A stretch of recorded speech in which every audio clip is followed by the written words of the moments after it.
Cette chronique vous est présentée par Napa Auto Pro en collaboration avec Desharnais, le connaisseur, membre du réseau .S. Chez Desharnais, la mécanique, les pneus, on connaît ça.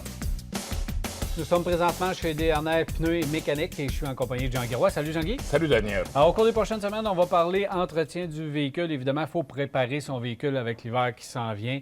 Notre véhicule va évidemment souffrir. On a des températures extrêmes au Québec. Il faut bien le préparer. Qu'est-ce qu'il faut faire, Jean-Guy, sur notre auto? Bien, un véhicule, une fois qu'on a muni notre véhicule de pneus, puis on est capable de dire, bien, on va être capable en mesure d'arrêter adéquatement et d'avancer, avoir une stabilité avec notre véhicule.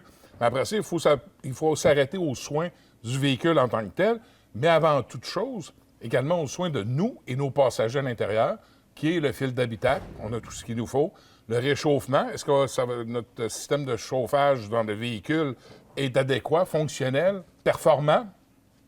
Tout ça passe par le système de refroidissement du véhicule. Après ça, bien, les soins au niveau du moteur. Mais encore là, avant de rentrer dans les pièces internes du moteur, on a le système électrique, batterie, l'accumulateur d'énergie. On sait qu'on consomme beaucoup d'énergie, surtout en hiver.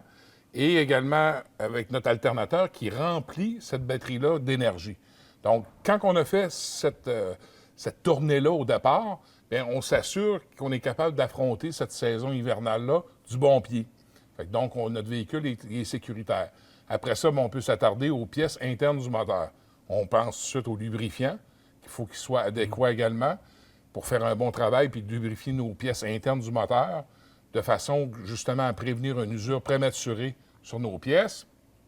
Et également aussi l'entrée d'air du moteur, parce que on respire, nous, dans l'habitacle de la voiture, mais notre moteur, lui aussi, il a besoin de respirer.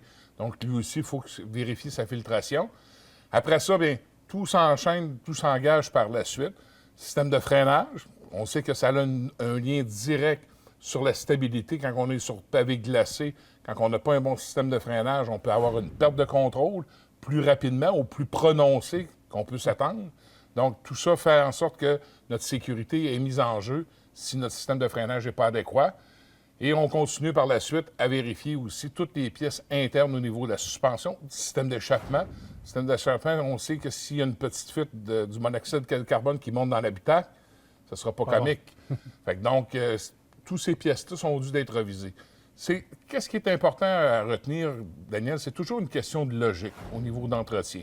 On sait qu'on a des différents véhicules dans le parc automobile qui demandent des entretiens beaucoup plus rigoureux, d'autres qui ont des permissifs plus longtemps.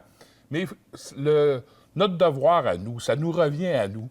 Qu'est-ce qu'on fait comme utilisation de notre véhicule? C'est là que ça va varier beaucoup les cédules que le manufacturier suggère ou ceux qu'on devrait adapter selon ce qu'on fait avec notre véhicule.